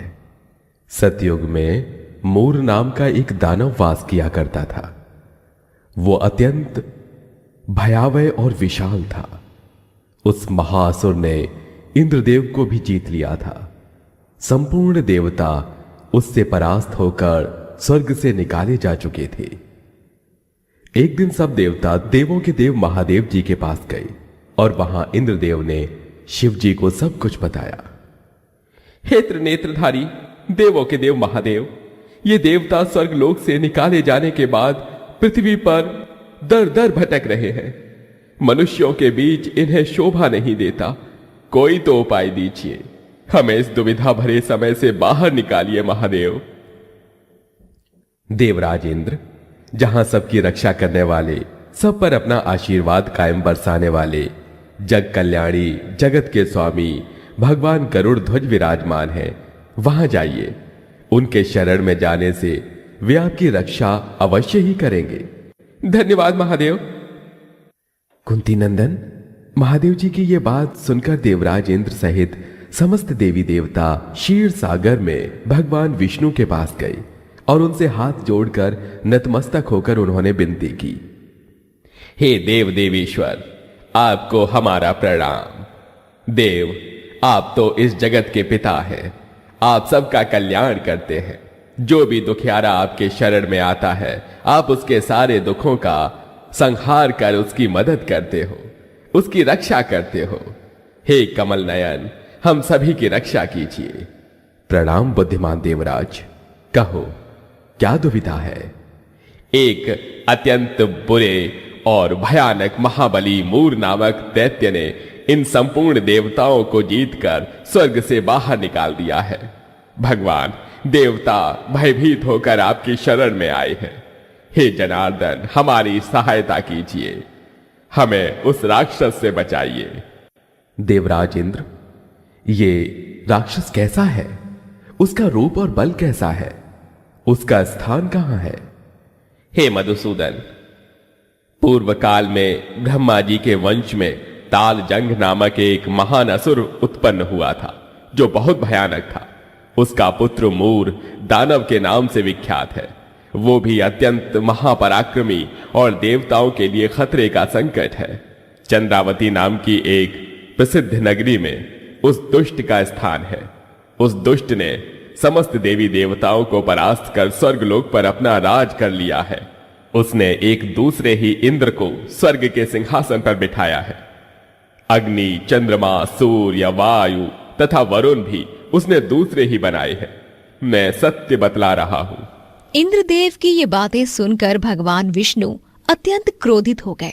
उन्होंने देवताओं को साथ लेकर चंद्रावती नगरी में प्रवेश किया। उन्होंने कहा, दैत्यराज गर्जना कर रहा है और उससे परास्त होकर संपूर्ण देवता 10 दिशाओं में भाग रहे हैं। तभी वो दानव जनार्दन को देख बोला, खड़ा रहे, खड़ा रहे।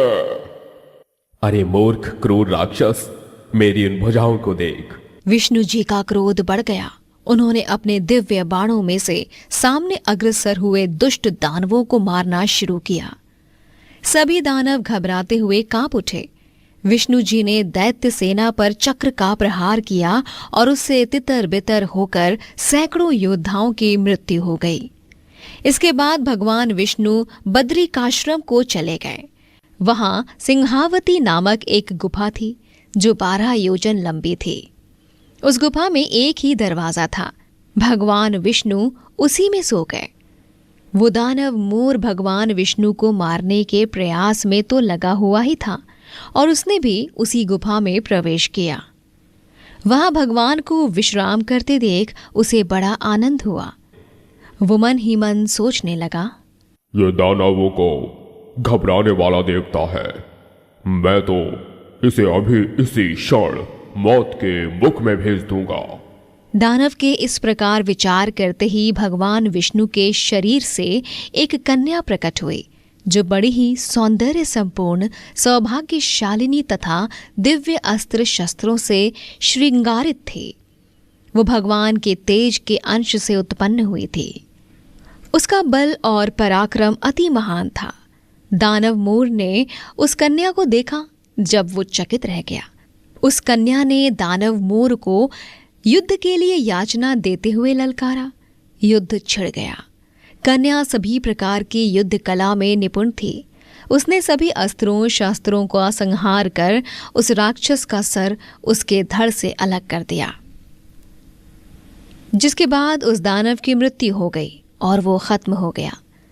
जैसे ही उसकी मृत्यु हुई, भगवान विष्णु जाग उठे और उस कांतिमयी तेजस्वी कन्या से पूछने लगे, हे देवी, आप कौन हैं और इस दुष्ट दानवराज मोर का संहार किसने किया?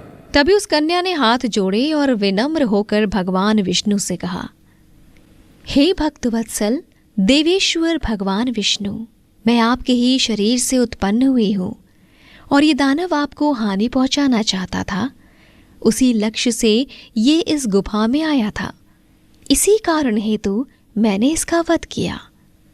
विष्णु जी अत्यंत खुश हुए और कहने लगे, हे देवी, आपने इस शौर्य और सामर्थ्य से न सिर्फ मेरी रक्षा की है बल्कि पूरे स्वर्गलोक के देवी देवताओं की भी रक्षा की है।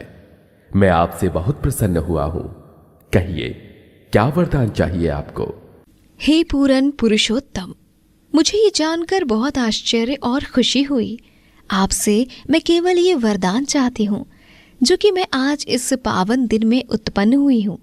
जो भी व्यक्ति आज के दिन उपवास कर भक्ति भाव से आपकी पूजा अर्चना करेगा, मैं उसके सारे पापों का नाश कर सकूं।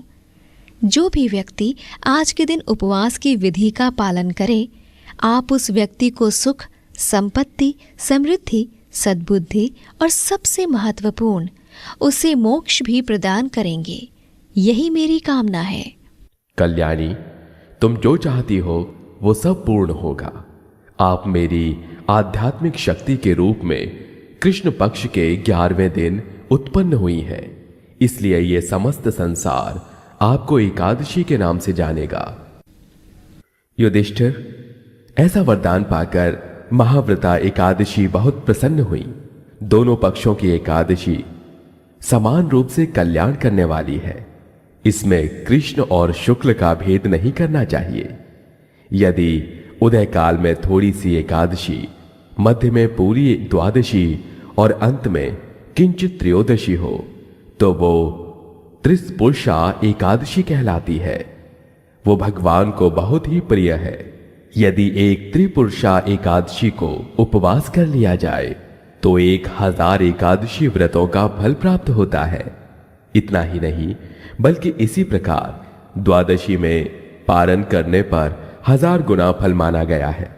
अष्टमी, एकादशी, षष्ठी, तृतीया और चतुर्दशी ये यदि पूर्व तिथि में विध हो तो उनमें व्रत नहीं करना चाहिए। परिवर्तिनी तिथि से युक्त होने पर ही इनमें उपवास का विधान है। पहले दिन में और रात में भी एकादशी को तथा दूसरे दिन केवल प्रातःकाल एक दंड एकादशी रहे तो पहली तिथि का परित्याग करके दूसरे दिन की द्वादशी युक्त एकादशी को ही उपवास करना चाहिए। ये विधि मैंने दोनों पक्षों के एकादशी के लिए बताई है युधिष्ठिर जी। जय श्री कृष्ण भगवान। युधिष्ठिर, जो मनुष्य एकादशी को उपवास करता है वो वैकुंठ धाम में जाता है, जहां साक्षात भगवान गरुड़ ध्वज विराजमान रहते हैं। जो भक्त दिन या रात में भक्तिपूर्वक इस महात्म्य का श्रवण करते हैं वो निसंदेह पापों से पूरी तरह मुक्त होते हैं। उत्पन्न एकादशी के समान पापनाशक व्रत दूसरा कोई नहीं है। इस व्रत के कई लाभ भी हैं। मान्यता के अनुसार ये व्रत रखने का फल अश्वमेघ यज्ञ, कठिन तपस्या और तीर्थ स्थानों में स्नान दान करने से मिलने वाले फलों से भी अधिक शक्तिशाली और संपूर्ण है। इस व्रत को रखने से मन को शांति और शरीर को शुद्धि की प्राप्ति होती है। रायगढ़ कहकर एक गांव होता है जिसमें एक बहुत ही प्राचीन शिव मंदिर होता है। उस गांव के सरपंच विशांबर के परिवार में उसकी बहू को बेटा पैदा होता है। उसी खुशी में सरपंच गांव के मंदिर में शिव जी का सोने का त्रिशूल दान करता है। धन्यवाद सरपंच जी, आप सच में बहुत ही अच्छे और नेक आदमी हैं। शिव जी को त्रिशूल, वो भी सोने का। वाह वाह वाह वाह। धन्यवाद पुजारी जी। अब शिव जी ने हमारे घर एक नन्हा मेहमान लाए हैं तो उनके लिए ये तो बहुत ही छोटी चीज है। मैं भगवान में बहुत विश्वास रखता हूं और यही है वो वजह मेरे दान पुण्य करने की। बाकी मैं तो बस अपने गांव वालों का भला होते हुए ही देखना चाहता हूं और कुछ नहीं। बहुत उच्च विचार हैं सरपंच जी आपके। मैं तो शिव जी से यही प्रार्थना करता हूँ कि आपके परिवार में खुशियों की जगमगाहट यूं ही बनी रहे और सारे सदस्य चुस्त दुरुस्त और तंदुरुस्त रहें। धन्यवाद पुजारी जी। चलिए तो अब मैं चलता हूँ। जी जी। सरपंच बहुत दान पुण्य करता है, लेकिन वो ये सब सिर्फ और सिर्फ दिखावे के लिए करता है ताकि लोग उसे ही हर बार सरपंच बनाए। वो अपने बेटे राघव से बात करता है तब। राघव बेटा, वो चावल की बोरियां और मिठाई के बॉक्स सभी पैक करके रख दिए हैं कि नहीं?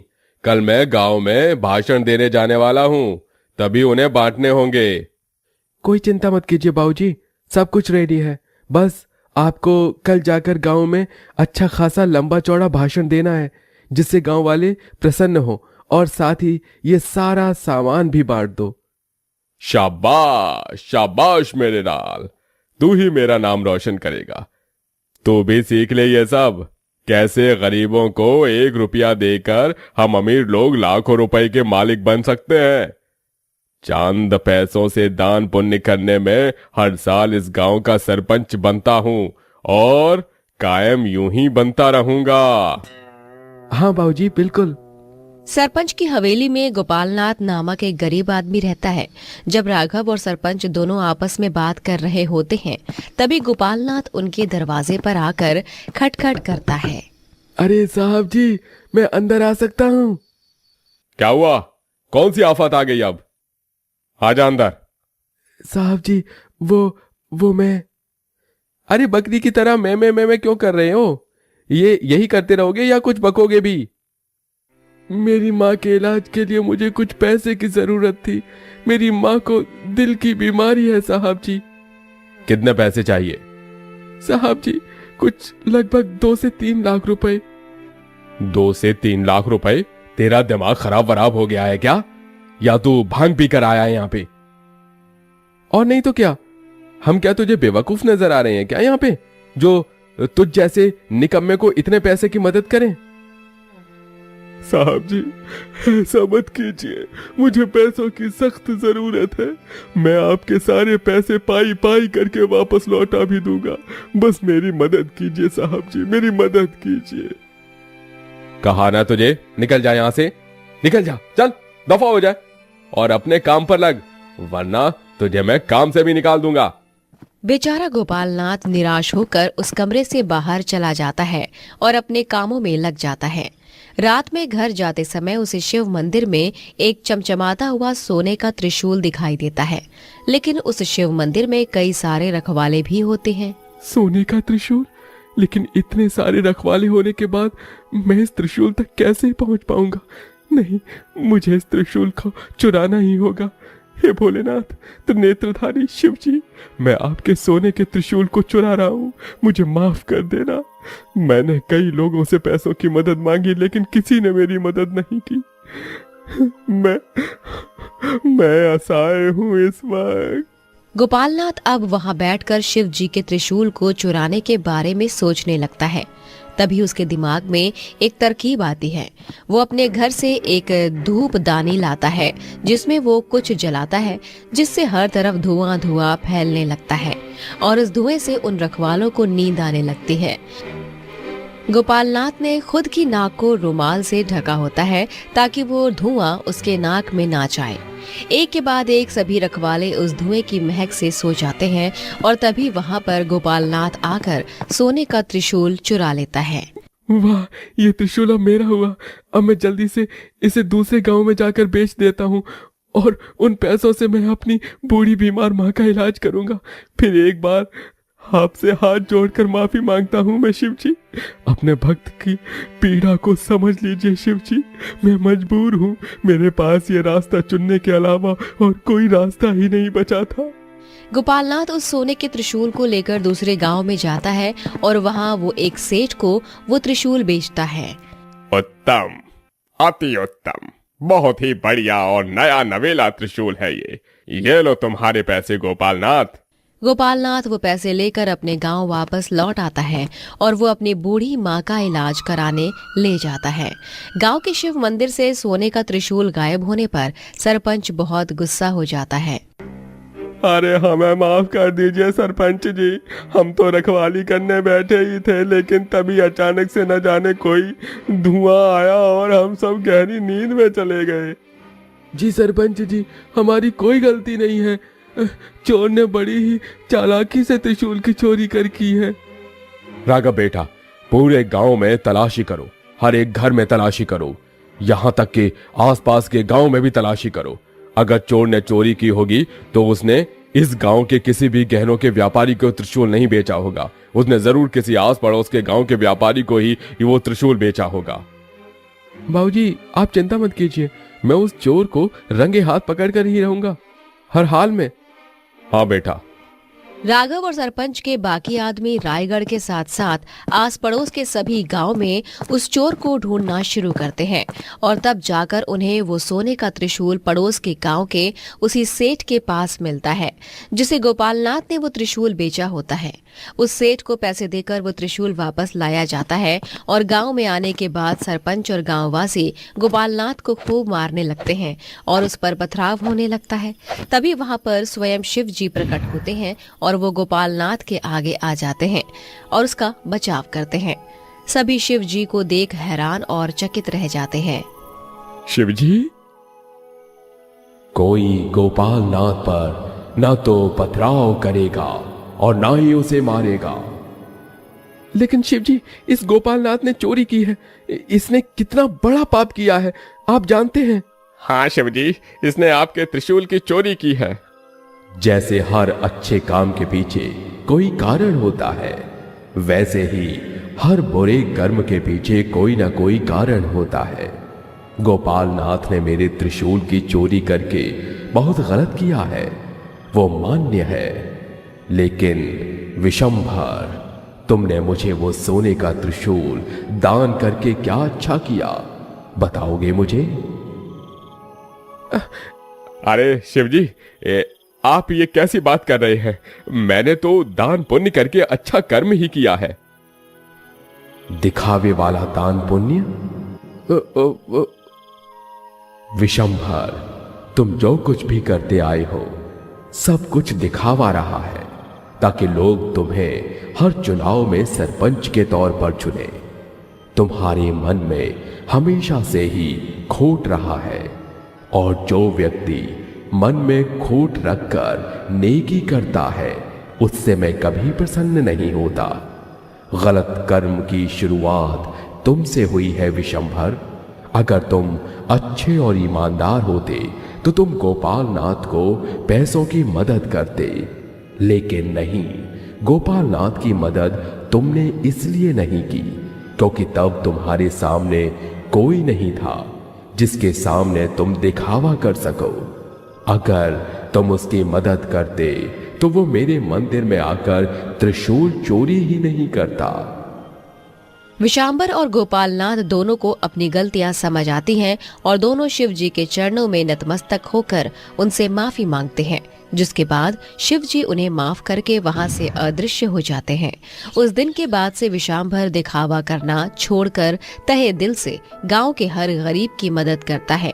वहीं गोपालनाथ भी ईमानदारी से काम करके शिव जी की पूजा अर्चना करने लगता है।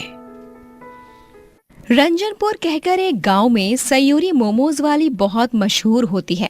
उसके हाथ के मोमोज चखकर हर कोई उनका बहुत बड़ा फैन बन जाता है और उसकी भर भर कर तारीफें करता है। ये लीजिए काका, आपके 2 प्लेट स्टीम्ड मोमोज और आपके फ्राइड मोमोज। अरे वाह वाह वाह सयूरी, क्या मोमोज बनाती हो तुम। सच में मेरा गांव नेपाल में है और तुम नेपाल जैसे ही मोमोज बनाती हो। अरे वाकई में तुम्हारे हाथ के मोमोज खाकर तो मन कर रहा है और खाऊं। इतने स्वादिष्ट मोमोज बनाने के पीछे का राज क्या है भाई, जरा हमें भी तो बताओ। कुछ नहीं भाई साहब, मैं तो केवल खुले मन से सबके लिए मोमोज बनाती हूँ और पूरे सच्चे मन से किया गया हर एक काम अच्छा नतीजा ही देता है। सुंदर, अति सुंदर, बहुत ही नेक विचार है तुम्हारे सयूरी। सयूरी का मोमोज ठेला अच्छे से चल रहा था। वो अच्छे खासे पैसे कमाकर अपने बूढ़े माता पिता अशोक लाल और चित्रा का ध्यान रख रही थी। एक दिन गांव में नटवरलाल नामक एक आदमी आता है जो अपना खुद का मोमोज ठेला लगाता है, लेकिन वो देखता है कि सयूरी के मोमोज ठेले पर काफी ज्यादा भीड़ जमी हुई है। ये क्या, इस सयूरी मोमोज वाली के ठेले पर इतनी भीड़ है और मेरे ठेले पर तो एक मक्खी भी नहीं मंडरा रही है। पता नहीं ऐसी कौन सी जादुई सामग्री मिलाती है ये सयूरी अपने मोमोज में, जो सभी इसके मोमोज के दीवाने हो गए हैं। ग्राहकों को सयूरी के हाथ के बने मोमोज के साथ साथ उसका नेक और अच्छा स्वभाव भी पसंद था, और यही एक और वजह होती है उसके ठेले पर हर दिन इतनी भीड़ लगने की। चाहे गर्मी हो, बरसात हो या बर्फबारी, सयूरी के ठेले पर हर दिन भीड़ लगी होती है। सयूरी की इस तरक्की को देखकर नटवरलाल को बहुत जलन महसूस होती है और वो अपने शैतानी दिमाग में सयूरी के खिलाफ कुछ करने की योजना बनाने लगता है। बस अब बहुत हुआ इस सयूरी का राज। अब इसके मोमोज ठेले पर मैंने हमेशा हमेशा के लिए ताला नहीं लगवा दिया ना, तो मेरा नाम भी नटवरलाल नहीं। एक सुबह सयूरी अपने माता पिता अशोक लाल और चित्रा को नाश्ता देकर, चलिए माँ पापा, मैं ना ठेले पर जा रही हूँ, दाल सब्जी और फुलके बना दिए हैं, खा लीजिएगा। हाँ ठीक है सयू बेटा, ध्यान से जाना। अरे छाता तो लेती जा सायू, बारिश आ गई तो। नहीं आएगी बारिश आज, ठेले पर छाता है, चिंता मत कीजिए, आपकी सईयो भीगेगी नहीं। कितनी मेहनत करती है ना जी हमारी सईयो। सच में भगवान हमारी सईयों के दामन में सिर्फ खुशियां ही भर दे और सारे गम के बादल दूर कर दे। और साथ ही उसके लिए एक अच्छा लड़का भी भेज दे। 2-3 सालों में सयूरी 30 की हो जाएगी। मुझे तो उसकी शादी की ही चिंता सताती रहती है हर पल। उस दिन सयूरी फटाफट चलते हुए ठेले पर जा रही थी। उसे रोज के समय से उस दिन कुछ ज्यादा ही लेट हो गया था। चल चल सयूरी, जल्दी चल, ग्राहक आकर खड़े होंगे मेरा इंतजार करते हुए। तभी अचानक से उसके सामने एक टेम्पो आती है। जिसमें नटवरलाल बैठा होता है और नटवरलाल टेम्पो से सयूरी को ठोकता है और सयूरी वहीं पर खून से लथपथ होकर बेहोश हो जाती है। कुछ देर बाद वहां पर कुछ गांव वाले आकर सयूरी को अस्पताल ले जाते हैं। एक्सीडेंट के कारण सयूरी अंधी हो चुकी थी, उसकी आंखों की रोशनी अब जा चुकी थी। क्या कहा? हमारी सईयू अंधी हो गई? नहीं, ये क्या हो गया अशोक लाल जी? अब हमारी बेटी कुछ नहीं देख पाएगी। इतनी मेहनती और इतनी गुणवान लड़की हमारी सईयू। क्या ऐसा कोई उपाय नहीं है डॉक्टर साहब जिसके द्वारा सयूरी की आंखों की रोशनी फिर लौट आए? नहीं अशोक लाल काका, सयूरी की आंखों की रोशनी अब कभी नहीं लौटेगी। वो हमेशा हमेशा के लिए अंधी हो चुकी है। चित्रा और अशोक लाल का रो रो कर बुरा हाल हो जाता है। सयूरी अब स्टिक के साथ ही रहती है और उसी की मदद से वो घर में चल फिर पाती है। उसे कुछ न दिखाई देने के कारण अब वो मोमोज बेचना भी बंद कर देती है और सभी गांव वालों को ना चाहते हुए भी नटवरलाल के यहाँ मोमोज खाने जाना पड़ता है। अरे लीजिए लीजिए लीजिए, गर्मा गर्म मोमोज लीजिए। अरे ऐसे मोमोज कहीं नहीं खाए होंगे, एकदम सस्ते दाम वाले मोमोज। अरे ये मोमोज तो सच में बहुत ही सस्ते हैं, चल इन्हें खाते हैं। अरे स्वाद तो ठीक ठाक है, लेकिन सयूरी के हाथ के बने मोमोज की बात ही कुछ अलग थी। बेचारी की आंखों की रोशनी चली गई है, अब वो फिर कभी मोमोज नहीं बेचेगी। इन लोगों को नहीं पता कि उसके अंधे होने के पीछे मेरा ही हाथ है, क्योंकि मैंने ही उसे टेम्पो से ठोका था। मुझे लगा कि वो अपाहिज हो जाएगी, लेकिन वो तो अंधी हो गई। ये तो बहुत ही अच्छी बात है। अब बस मेरा रास्ता साफ हो गया है और मैं सुकून से मोमोज बेचकर पैसे कमा सकता हूँ। नटवरलाल सस्ते दाम में मोमोज बेच तो रहा था, लेकिन वो उनमें कई सारे हानिकारक पदार्थ का मिश्रण करके मिलावट करके उन मोमोज को बेच रहा था। एक दिन सयूरी के दरवाजे पर एक गरीब बूढ़ा आदमी आता है और वो उससे कुछ खाने के लिए मांगता है। खाने के लिए? हे भगवान, माँ और पापा दोनों सो रहे हैं। अब मैं इन बूढ़े काका को खाना कैसे दूं? मैं इन्हें मना भी नहीं कर सकती। नहीं नहीं, मुझे कुछ ना कुछ तो बनाकर देना ही होगा इन्हें। मैं देख नहीं सकती हूँ, लेकिन महसूस जरूर कर सकती हूँ, और मोमोज बनाने के लिए लगने वाले हर एक सामान को मैं महसूस करके पता लगा सकती हूँ कि वो कहाँ है। सयूरी तुरंत रसोई में जाकर महसूस कर करके मोमोज बनाती है और उसके हाथ को गैस के गर्म झटके तो लगते हैं, लेकिन उसके बावजूद भी वो मोमोज बनाती है और उस बूढ़े आदमी को खाने के लिए देती है। उन मोमोज को खाकर बूढ़ा आदमी बहुत खुश हो जाता है और वो एक फरिश्ता में बदल जाता है जिसके पास जादुई शक्तियां होती हैं। वो अपनी जादुई शक्तियों से सयूरी की आंखों की रोशनी वापस लौटा देता है और फरिश्ते को देखकर सयूरी चकित रह जाती है। हाँ, ये क्या? आप एक फरिश्ता हो और आपने ही अपने जादू से मेरे आंखों की रोशनी वापस लाई? हाँ सयूरी, तुमने अंधे होने के बावजूद इतने जायकेदार मोमोज बनाए और मुझे खाने के लिए दिए। तुम्हारी इंसानियत के आगे मेरा जादू कुछ भी नहीं है। तुम सच में कमाल हो सयूरी, इसलिए मैं तुम्हारे भीतर जादुई शक्तियां दे रहा हूं जिनसे तुम बुराई का विनाश कर सको और अच्छे और नेक काम करके लोगों की जान बचा सको। हाँ फरिश्ता, लेकिन आप ये क्यों कह रहे हैं? क्योंकि नटवरलाल ही है वो शख्स जिसने टेम्पो से तुम्हें जानबूझकर ठोका था और अब वो मोमोज में मिलावट करके सस्ते दाम में बेच रहा है। पूरे गांव की तबीयत बिगड़ चुकी है और वो तुम ही हो जो अब पूरे गांव को बचाकर उस नटवरलाल का विनाश कर सकती हो। आप चिंता मत कीजिए फरिश्ता, अब ये सयूरी उस नटवरलाल को हर हाल में बर्बाद करके ही रहेगी।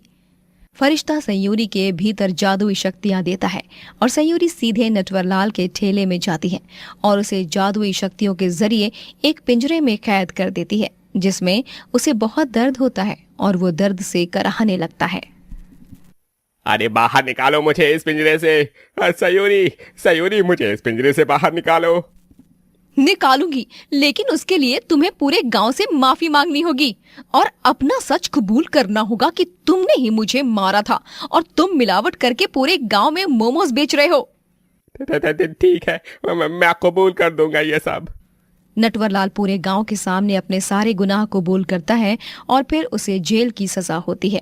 सयूरी अपनी जादुई शक्तियों से गांव के सभी बीमार लोगों को ठीक कर देती है और वो जादुई शक्तियों का त्याग करके फिर से सीधा सरल जीवन जीने लगती है और मोमोज बेचकर खूब सफल होती है।